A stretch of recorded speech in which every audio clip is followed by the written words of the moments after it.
sa ating lahat. Isang mabiyaya, maulad, masagana sa ating samahan ng Team Worldwide. Pinupuri ko ang Panginoon sapagkat tayo po ay nagkaroon ng love, faith, and unity sa samahan kong ito.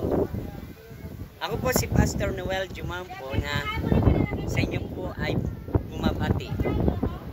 Naway pagpalain po kayo ng Panginoon at naway maranasan po natin ang tulong ng Diyos sa pamagitan ng ating samahang ito. At ipinangako po ng Diyos ang nais lamang po ng Panginoon sa ating lahat ay magkaroon po tayo ng pagmamahalan bilang magkakapatid sa Panginoon. Kaya ipagpasalamat natin sa Diyos ang ating pong beloved o minamahal nating founder na si Ma'am Renz na nag-compose, nag-produce, nagbigay ng panahon para tayo pangunahan sa ganito pong samahan ng Team Worldwide. Hayaan po natin na sa kanyang pangunguna, ikalang po natin, mahalin natin ang ating founder. Sapagat maganda ang kanyang layunin, maganda ang kanyang mithiin, maganda ang kanyang adhikain para sa mga taong ating tutulungan.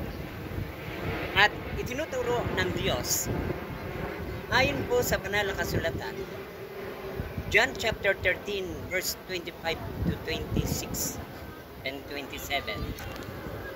Ang sabi po ng Panginoon, isang bagong utos ang inuutos ko sa inyo. Magtubigan kayo gaya ng pag-ibig ko sa inyo. Inuutos ko, mag-ibigan kayo. Kung paanong iniibig ko ang Ama, iniibig ko kayo at iibigin rin kayo ng Ama. At ako'y lubos na magpapakilala sa inyo at kayo'y makikilalang kay aking mga lagad.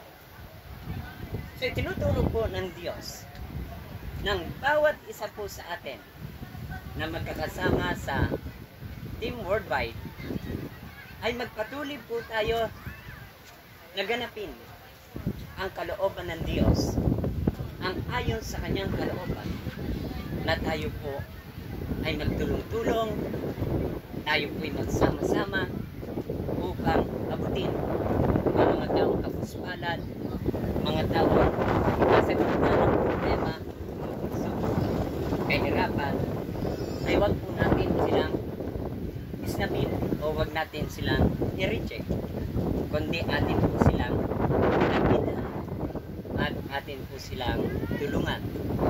Na kung tayo po ay nakapagbibigay ng tulong sa ating kapwa, minamahal natin ang ating kapwa bilang mga kapatid sa Panginoon, ay wag po tayong magsasawa sapagkat ang Diyos ang nagsasabing, ako ay laging nakamasid, oras-oras, araw-araw.